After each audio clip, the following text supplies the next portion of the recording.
ఎక్కడికి వెళ్తున్నావు? బయటికి. బయటకంటే బయటికి. బయటకి బయటకి బయటకి ఎక్కడికి బయటికి? ఓ మగాడు బయటికి వెళ్తున్నానంటే ఉద్యోగం చేయడానికి వెళ్తున్నాను, ఉద్యోగం వెతుక్కోడానికి వెళ్తున్నాను, రాళ్లు కుట్టడానికి వెళ్తున్నాను, లేదు డబ్బు సంపాదించడానికి వెళ్తున్నాను అనే మగతనం సమాధానంలో ఉండాలి. లేదో ముండికోట దగ్గర వెళ్తున్నాను, ఆ కొండ ముచ్చలతో కోతి వేషాలు వేయడానికి వెళ్తున్నాను అనే చవట సమాధానమైనా ఉండాలి. అవునయ్యా, నేను చవట్నే, అసమర్థుణ్ణే. ఆ ముండికోట దగ్గరికే వెళ్తున్నాను, ఆ కొండ ముచ్చలతో చేరి దమ్ము కొట్టడానికి వెళ్తున్నాను. సరేనా?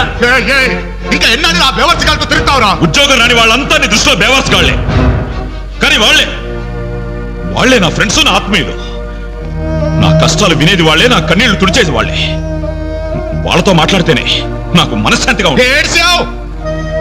నీ వయసులో ఉద్యోగం చేస్తూ మా అక్కయ్య పెళ్లి చేశాను, 2 పిల్లలకి తండ్రినయ్యి గౌరవంగా ఇక్కడ దాకా సంసారం నెట్టుకొచ్చాను. మీ కాలంలో 100 ఉద్యోగానికి ఒక్కడుండేవాడు. ఉద్యోగాలున్నాయి, రండి బాబు రండి అని పిలిచి మరీ ఉద్యోగాలు ఇచ్చారు. కానీ ఇప్పుడు ఒక్క ఉద్యోగానికి 1000 మంది పోటీ పడుతున్నారు. ఉద్యోగం ఇవ్వండి బాబు అని క్యూలో నిలబడితే కుక్కల్ని తరిమి కొడుతున్నారు. కష్టపడేవాడికి ఉద్యోగం ఎక్కడైనా దొరుకుతుందిరా, కానీ కష్టపడాలన్న ఆలోచన ఇక్కడ నుంచి రావాలి.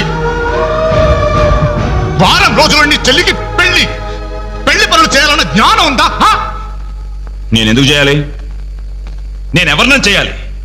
కాబోయే బావగారెట్లో నన్ను పరిచయం చేసావా? ఏమని పరిచయం చేయమంటారు సార్ మిమ్మల్ని? నా కొడుకు గవర్నరు, నా కొడుకు కలెక్టర్ అని పరిచయం చేయమంటారా? గవర్నరు కలెక్టర్ అయితేనే పరిచయం చేస్తావా?